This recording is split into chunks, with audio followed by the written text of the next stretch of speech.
Day-o, me say day-o. Daylight come and we want to go home.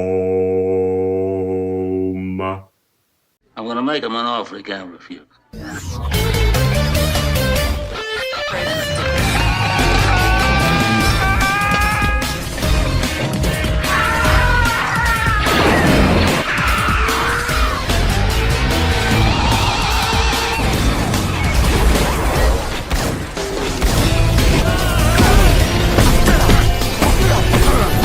I'm not even supposed to be here today! Oh, fuck you!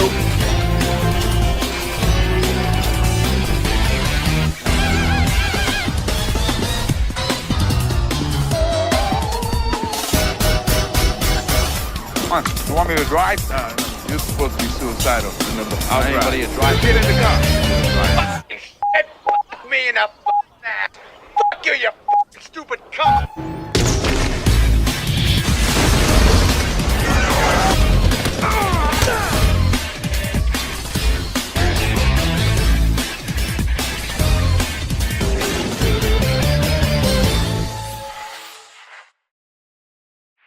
Hey everyone, it's Don G. Corleone here, and I'm here with a brand new movie review. And this review is going to be for this weekend's, at the time of recording this, newest release, Beetlejuice Beetlejuice, directed by Tim Burton, who directed the first Beetlejuice movie, the sequel to Beetlejuice that took 36 years to make. What is the plot of this sequel? Well, after an unexpected family tragedy, 3 generations of the Dietz family return home to Winter River. They're still haunted by Beetlejuice, and Lily's life is turned upside down when her rebellious teenage daughter, Astrid, played by Jenna Ortega, discovers the mysterious model of the town in the attic, and the portal to the afterlife is accidentally opened. Then trouble brews in both realms, and it's only a matter of time until someone says Beetlejuice's name 3 times, and the mischievous demon returns to unleash his very own brand of mayhem. Yeah, so how was this film made? Well, interesting enough, guys, a sequel was apparently long planned from the start. When Beetlejuice released in 1988, a sequel was fast-tracked by the Jeff and Film Company. There were 2 scripts that were commissioned in 1990. One was penned by screenwriter Warren Scarron, who wanted a heavy rewrite of the first film script. Then in Scarron's sequel, it would be Beetlejuice meeting Leo, who had plummeted to his death while proposing to his girlfriend Julia on the Eiffel Tower. Then Leo entered the afterlife, and Beetlejuice escapes to the world and pursues Julia. But then Scarron died after turning it to his first draft of the In Love script. And then Tim Burton hired the same year Jonathan Gems to write a potential Beetlejuice sequel called Beetlejuice Goes Hawaiian. And apparently Tim thought it'd be funny to match the surfing backdrop of a beach idea with a sort of like German expressionism, since Gems thought they were wrong together.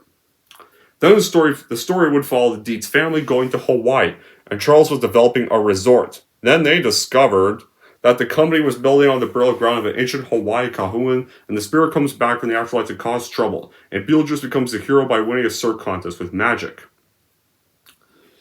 And Keaton and Winona Ryder agreed to do the film on a condition that Burton would direct it, but during this time, we all know, both Burton and Keaton were doing Batman Returns at the same time, though.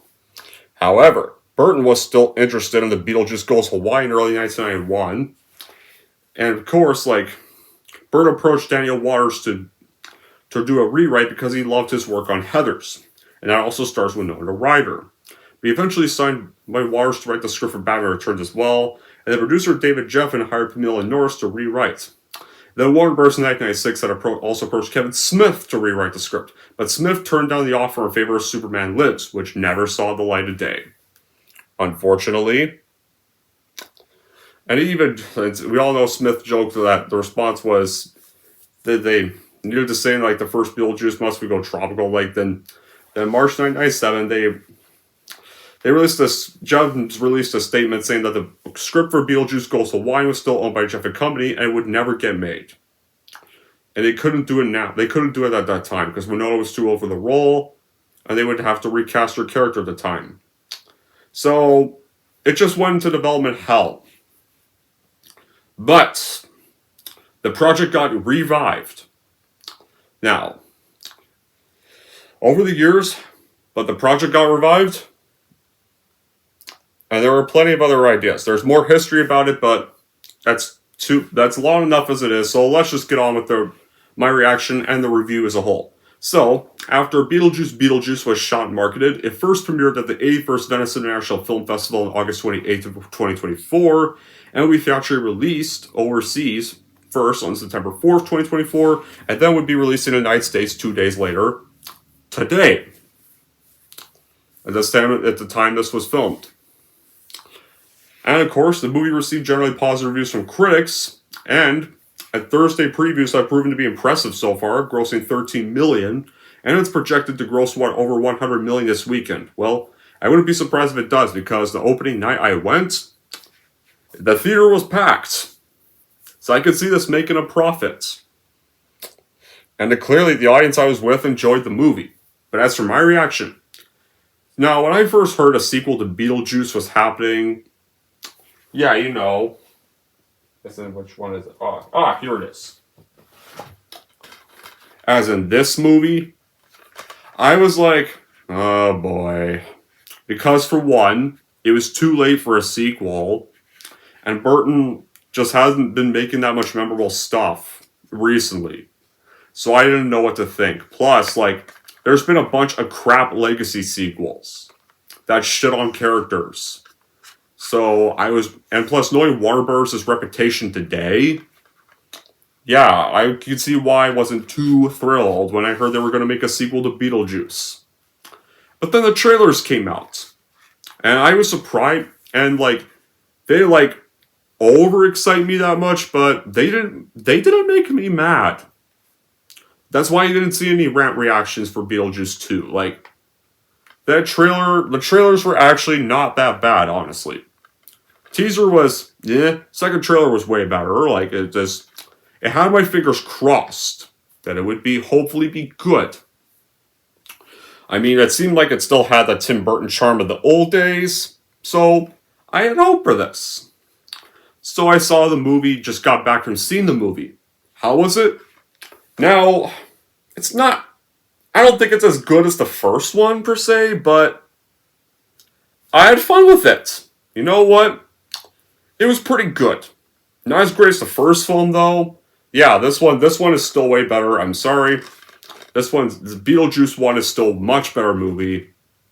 Easily Tim Burton's second best movie, next to Batman 1989. Because I found it good, but I still had a bit of problems with it. Like, there were some subplots that didn't really get resolved that well, kind of a bit confusing at times. And I don't like the ending. I'm going to get to that part later, though. So I will warn first, this is going to contain a lot of spoilers. So if you have not seen this movie yet, don't watch this review. Sorry this intro took so long, guys. But yeah, now on to the review. I'll post where you can just skip to the review in the comments down below. I think the movie is a decent continuation of the cult classic. You have Alfred Gold, Miles Miller, like, the people behind Smallville, they bring the storytelling style to the world of Beetlejuice in, like, a film that isn't kind of always a bit different from its predecessor, but it actually does respect this movie. In a way, it at least still respects it. Like, Tim Burton actually comes back, so that did have me a bit of hope, like, at least Tim Burton was coming back for this one. It wasn't some random new director. If it was, I definitely would not be excited for it. He brings the unique style from the original, the older days. And it definitely really does feel like that older Tim Burton film from the golden era of his career. The visual effects and production are very well crafted. It's got the classic feeling of Burton films from the 80s and the 90s. And it's got like today's enhanced with like the stuff you see today in technology and stuff. Like, yeah, like I like that you saw stop motion again. I missed the stop motion effects of like the 80s. I wasn't bored during that time, but I've been raised on a lot of 80s films. So and I have plenty of stop motion effects back then because like CGI didn't exist back then. I like that we kind of went back to practical and the stop motion effects of the 80s. I liked that. That was the thing that did have me hooked in the trailers. The sandworm was still stop motion. It was not some CGI abomination. Because honestly, CGI's gotten crap today. And the acting in this movie was actually excellent from just about everybody. Michael Keaton's back. looks, he behaves exactly the same as he did in the role 36 years ago. Right there. And then, of course, you got Winona Ryder, who's definitely now more experienced since the original film, especially after getting more fame with the Stranger Things franchise. And she leads the film proudly. And, like, Justin Thurrock he's decently funny, I'd say. Like, another strength that the movie does have, the musical aspect. Like, you know, like, the first movie was famous for the score from Danny Elfman, or some of the song choices, like Deo, or the ending song, or there's a good choice in songs. Like, there's definitely some pretty fun musical numbers that Beetlejuice dreams of, but, like, it's like daydreams and stuff. Like, and there's references to classic stuff from the songs from the first movie, and, like, there's a different spin on the iconic, wonderful theme score from Danny Elfman, like the opening title music. That's still there. It has a bit of a new remix to it. Now, how does this movie start off? Well, yeah, it's 36 years ever since the first movie happened. Lydia Dietz is now a grown-up, and she's now hosting a talk show called Ghost House. It's produced by her greedy con boyfriend named Rory.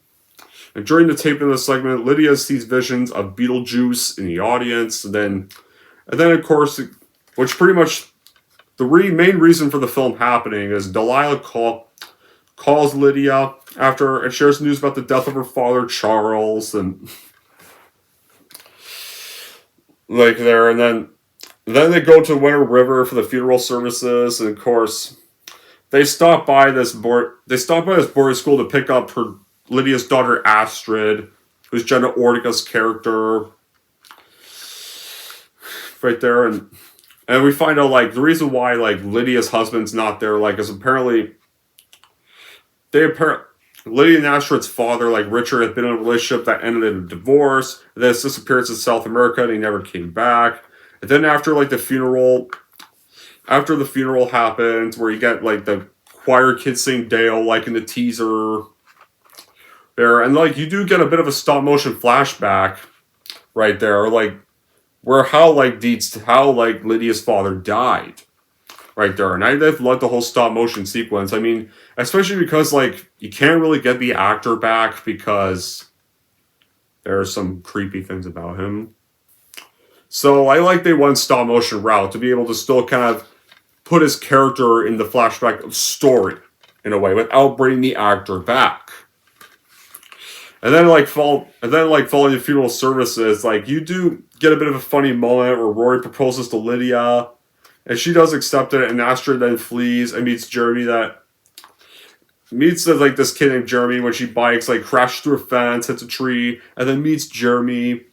And Jeremy invites over to his house, like, prior to around, like, the wedding. And then, of course, it's Halloween, where Astrid pretty much discovers that we find out, apparently Jeremy's actually a dead boy, a ghost. And actually just wants to use Astrid to get his life back and escape the underworld. And so Astrid agrees, but Jeremy reveals that apparently she could reunite with her father. And they go to the afterlife, and the former, like, recites these incantation from this book called The Handbook for the Recently Deceased. And yeah, it's kind of the plot of the film, and pretty much Lydia having to kind of go save her daughter from the afterlife world. Pretty much having to resummon Beetlejuice again.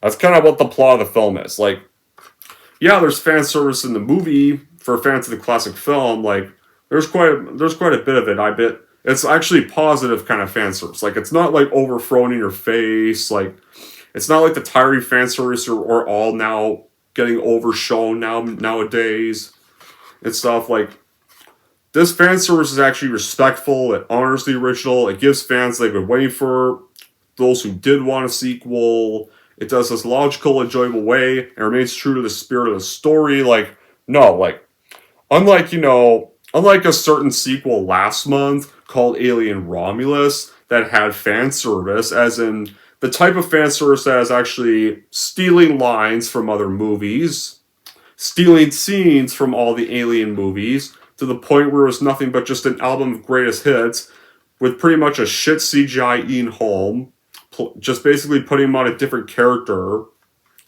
to try to make it look like a different character, even though it has pretty much shit CGI Ian Holm. Dear God, Disney or 20th Century Studios and Fed Alvarez, would you just let the poor guy rest in peace, please?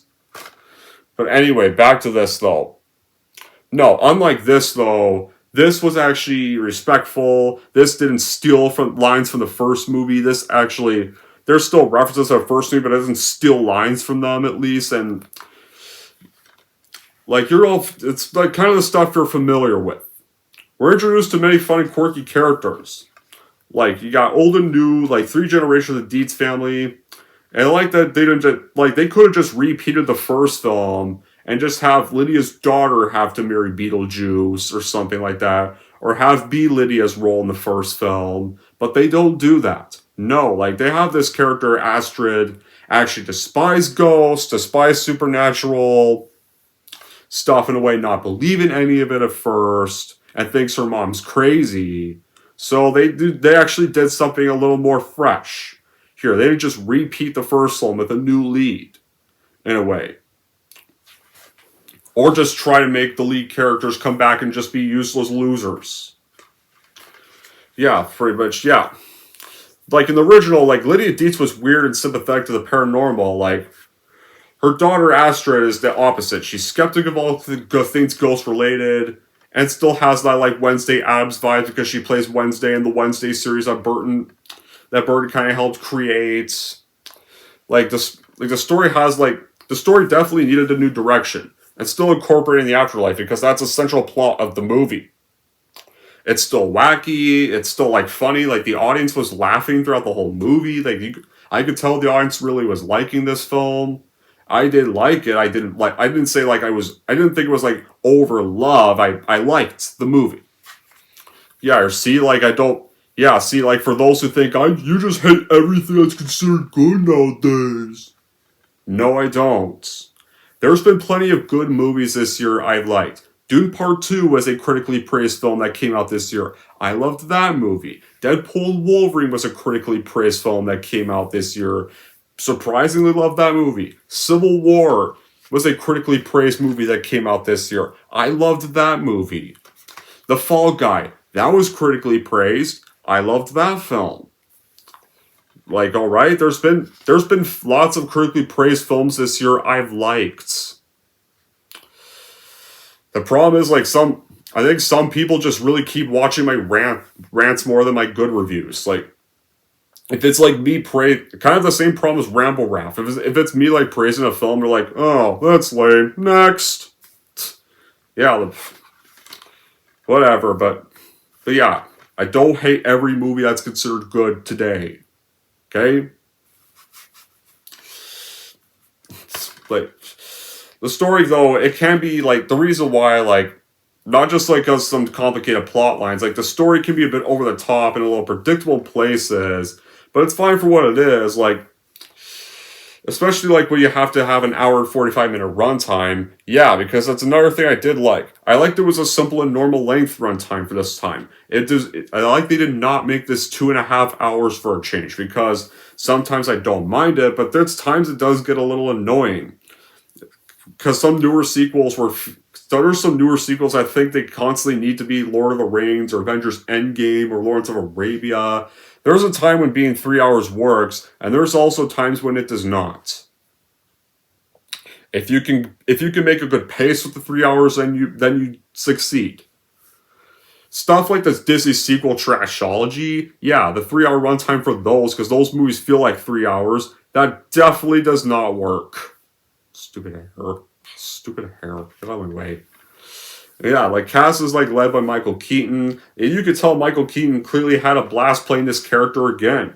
It almost feels like he's barely Aisha Day here with all the makeup. Like you could tell he was so happy to be back in this role. He definitely had even more energy than a lot of his recent roles recently, and still has the hilarious charm he did in the original movie. So anyway, during the twist, like we find out that like when you first met Jeremy, you saw his parents like just mom in the kitchen, dad just like in the living room, and Jeremy's like he lives in that room, like right there. And so pretty much you find out through a twist that apparently Jeremy actually murdered his parents and the police were trying to catch him, so he tried to go up this trails to hide, but he fell and hit his neck, and that's how he died.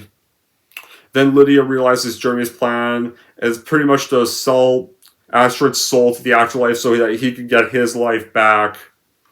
And so she's now forced to reluctantly call upon Beetlejuice for his help in retrieving Astrid.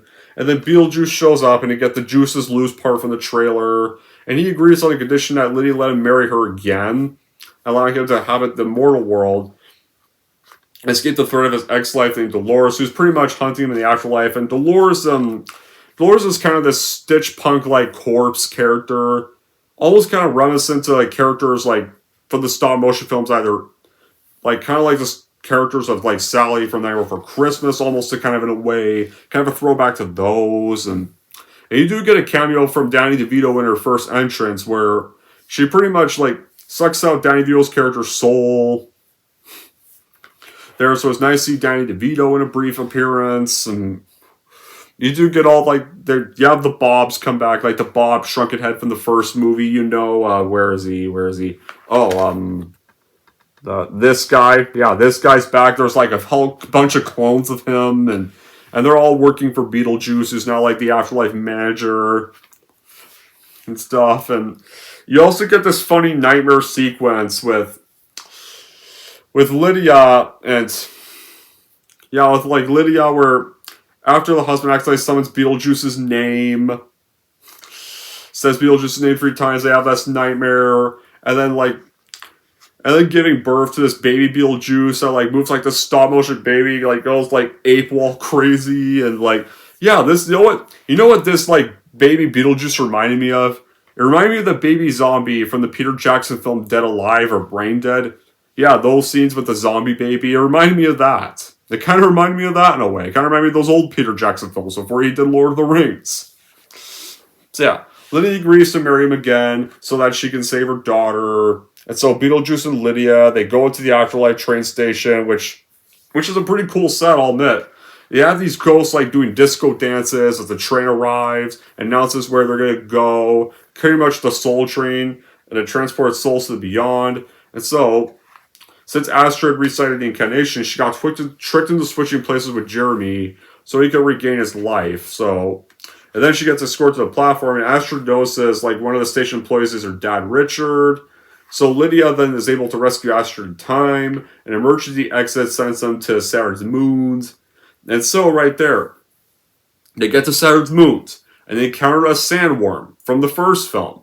Yeah, that sandworm is also stop motion. I like that. I like it's not shit CGI. If it was CGI, it would look pretty ugly. Right there. So I like the sandworm is also stop motion. Thank God for that. Like, it'll look terrific. The stop motion was actually very terrifically well done. They get rescued by Richard, and he sends them back to the Winter River. And just as Jeremy thinks he's won, and is trying to cross over to the world of the living, Beetlejuice then shows up because Astrid escaped and denies his attempt to cross, and so Jeremy gets sent to hell for his actions. And then Beetlejuice enlists Delia for help to return to the mortal world because during this one time, Delia buys these Catherine O'Hara's character buys these 2 snakes, and it has to like film this like little ritual thing. This like little ritual to snakes. Like, she's told that they're not poisonous, they got defanged.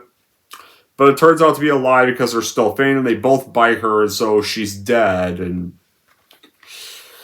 so pretty much since she's now there and trying to cross to the afterlife, Beetlejuice is able to enlist her help to return to the mortal world. Right there, like, there's like, yeah, it feels like there's definitely a bit more substance to the film. Like, it's not just trying to copy and paste, like some legacy sequels have a tendency of doing. Like, there's legacy sequels like Top Gun Maverick, or Blade Runner 2049, or Christmas Story Christmas, or Dark Crystal Age of Resistance. Like, those don't copy the first, or Beverly Hills Cop XLF. That also came out this year. That was a legacy sequel. Those also don't copy the original film's storyline. And neither did this. Like, it actually felt fresh, and it maintains the Tim Burton vision like he was always known for back in the old days of the 80s and the 90s. And I like how you focus more on Lydia and the complex relationships she has with those around her, not trying to like focus on mourning her dad character the whole entire time, not just trying to repeat Ghostbusters Afterlife. Like if you get like subplots about like focusing on the complex relationship of her daughter Astrid, or her overly emotional stepmother Delilah, and of course of the Tyler Beetlejuice. like, there's other noteworthy facets of Lydia's life that the film does look at, like, where she has to deal with, like, her manipulative TV boyfriend, Rory, who's Justin Thorax's character, the fame she accumulated from the success of the show she runs on her behalf, the show he runs on her behalf. And, like, the film does kind of examine almost everyone Lydia has come into contact with in the past 36 years. And, like, how even after she definitely has, like, and you can see she's not fully recovered from the events that transpired from when she was a teenager back in the events of this movie. They're like, and longtime fans of Burton's work would probably be pleased to see, like, all what makes the films fun is that, like, they're on full display. Like, the film's spooky atmosphere is perfectly complicated. You still got Danny Elfman's terrific score. That's often a trademark of a lot of Burton films since Burton's began his career as a director. Elfman does reuse some of the same musical cues from the original film, like, which makes sense because honestly, the Beetlejuice score is one of the composer's best work. And you definitely got some nice licensed music like Tragedy by the Bee Gees during one scene, or oh hey you, remember the iconic dinner table scene from the original? Well, guess what, guys? They do kind of recreate it, but no, they don't just recreate a dinner scene. They don't just repeat, rinse, wash, repeat the whole dinner scene. This happens in a church during the wedding when, like, Beetlejuice then does another similar scenario like this for, like, this daydream, and then all the characters, like, he's singing the singer's voice, and then all the other characters are singing the singer's voice right there, and it leads to this amusing bit in the church, and the production design, the visual effects are well done. Because they relied on real sets, prosthetics, actors in costumes, stop motion, marionette puppetry, scaled down miniatures. Like, this definitely feels very, very Tim Burton. And it's, like, definitely refreshing. Like, I like that there's less CGI in this movie. And whenever CGI effects are actually used, it's done as a necessary creative tool rather than just a cheap way to end it. Because CGI has just gotten really ugly today. There's been a lot of gross CGI we've been seeing recently. So it's nice to take a break from that. Yeah, it helps you believe places like the afterlife are definitely occupied with ghostly figures.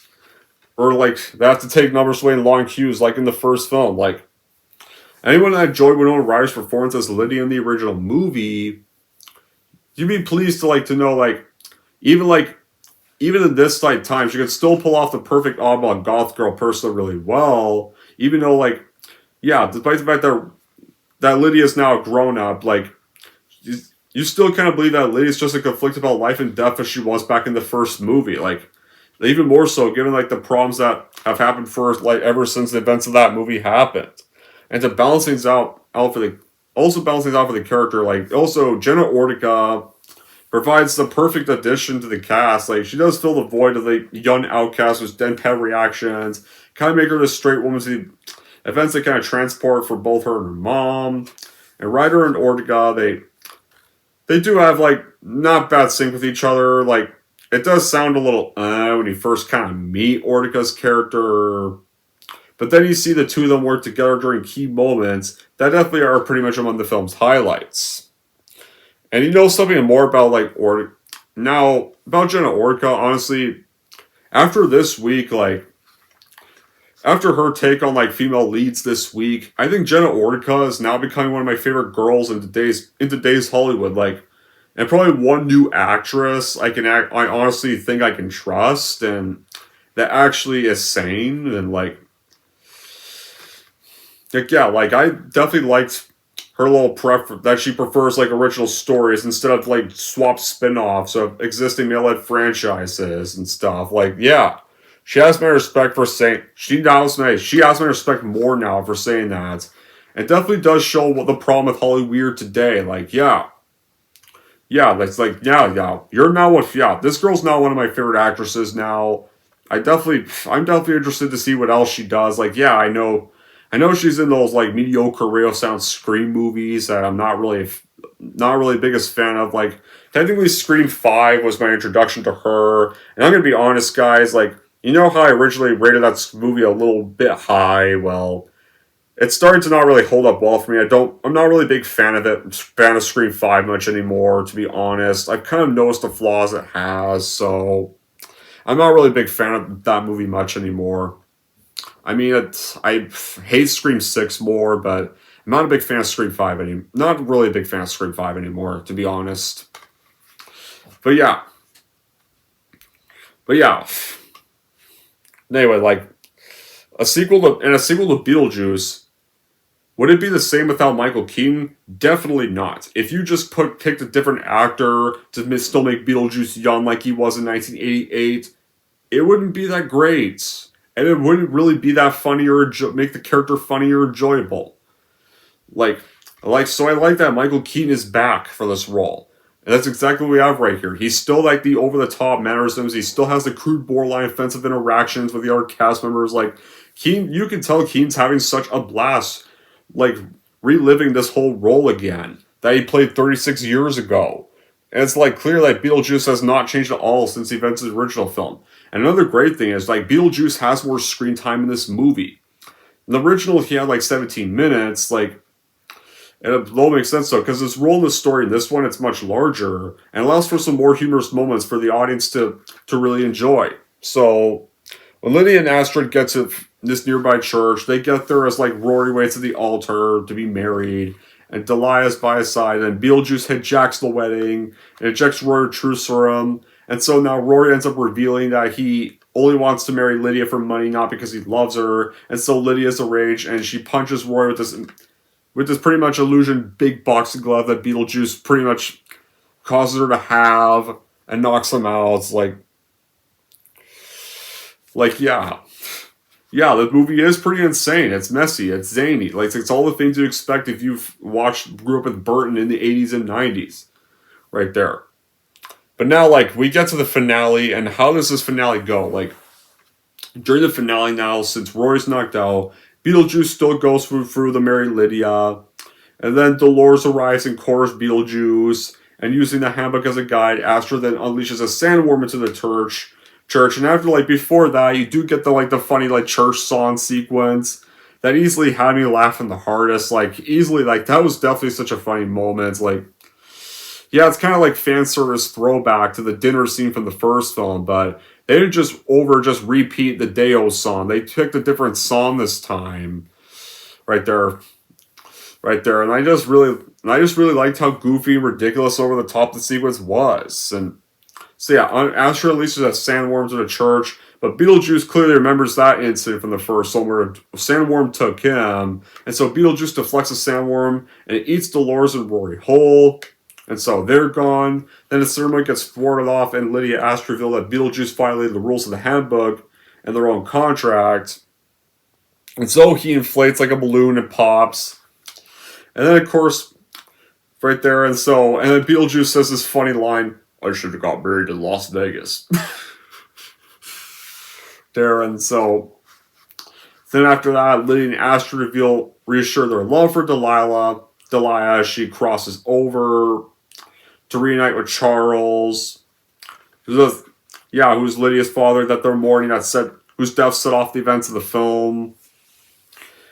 In a way, like, now, as much as I wish Delia didn't get killed off, this was a death or kill off I don't think I minded, because, like, for one, it was not done pretentiously, it was not done over sappy, like, it was not done disrespectfully, in a way, like, it's not like where Delia just gets killed by the snakes and then just dies for good and never comes back. Like, no. Her spirit still plays a role in the rest of the story.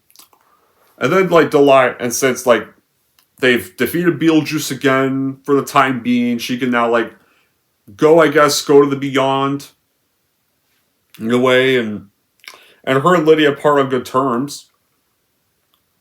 Then, it cuts to some time later, and Lydia's filming the final segment of her last episode of Ghost House, because she now wants to spend more time with her daughter. So they go to Dracula's castle, and Astrid Smith with an employee named Vlad. And then a brief sequence, they get married, and Lydia watches from the side, though, right there. And it's kind of like a homage to the ending of Carrie, because you've got, like, the theme song from Carrie at the end when Sue was walking to Carrie's grave and the hand pops out and grabs her. Almost kind of like a throwback to that, where and then she sees Lydia giving birth to something through that window, And then it turns out she gave birth to the baby Beetlejuice that attacks the nurses, crawls on the ceiling, once again like the baby from Dead Alive, and right there. And then it shows that Lydia now does. That's also a bit of a problem I didn't really like. Lydia's now having nightmares of Beetlejuice again. Right there, and so... And then Beetlejuice is right beside her like, I had the weirdest dream. And then Lydia wakes up and traumatized from the dream, and then the movie's over. Yeah, honestly, that bit I really didn't like. So here comes the bad qualities. So like, yeah, I didn't really like the last shot of the movie. I feel like the last shot was added in by Warner Bros. Themselves, likely in hopes that they can make Beetlejuice a cash cow franchise, even if Burton chooses to do a third one or not, since Burton did say that he has no interest in doing a third film. So I could bet you Warner Bros. Shot that nightmare bit, so in hopes that they could do more sequels and try not to get Tim Burton involved, which I hope they don't, in a way. I don't think you really needed that. I don't think you needed to end the movie like that at all. Right there, and the story does feel a little bit hollow at times. Like, the villains could have been more to develop more. Like, the father's subplot with, like, Astrid's dad and Lydia's husband, that was a little underdeveloped and was kind of a bit wasted. Like, in a way, like, and I kind of wish they did pick a more well-known actor to play the role.